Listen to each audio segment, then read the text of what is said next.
What is prayer? And what is the importance of prayer for Israel?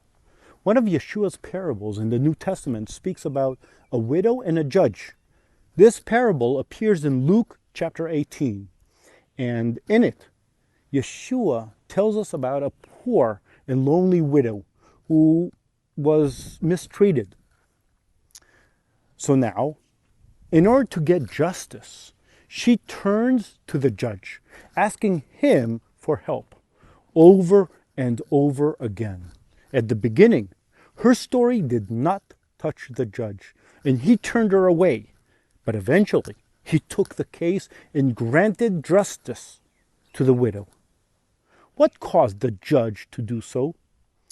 It was not pity nor mercy. Neither was it the fear of God.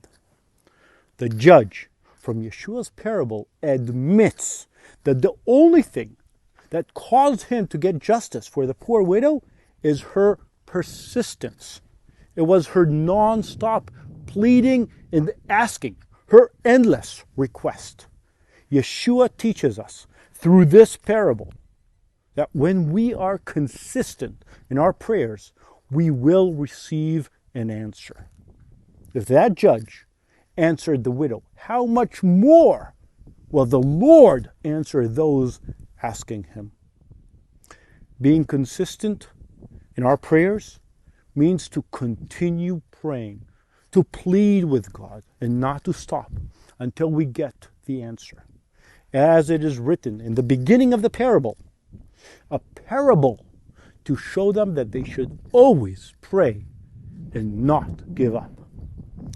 Isaiah chapter 62 says, "For Zion's sake, I will not keep silent.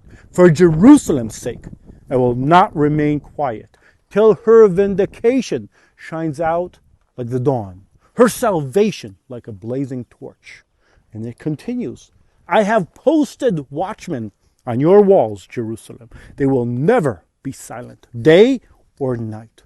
You who call on the Lord, give yourselves no rest." These verses tell us to always pray for Jerusalem, to always speak of Jerusalem until her righteousness and her salvation will be seen by the nations. That is our job as believers. God is faithful, and the ones praying to him are the guards or the watchmen on the walls of Jerusalem, and they, or you, cannot be silent, not by day, not by night. There are two important points right here. First of all, towards God. We have to be persistent in our prayers and should not give him rest to remind God of his promises about the salvation of Israel and of Jerusalem.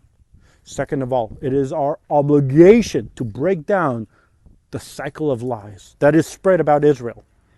And we should spread the truth that justice and righteousness is on our side. We need to be persistent and to pray over and over again and not to stop until Jerusalem and Israel's righteousness shines like a lighthouse to the nations, and until her salvation is like a blazing torch. I'm reminding you of Yeshua's parable in Luke chapter 18, a parable to show them that they should always pray and not give up. So again, thank you. Thank you for standing with us in these terrible and dark times. The images of God's promises of light, his light, these dark times, and especially encouraging us. Also as your love, may God bless you and reward you greatly for your love. From the southern border, I bless you and thank you for standing side by side with us in these times. I pray we meet in person again soon. Shalom.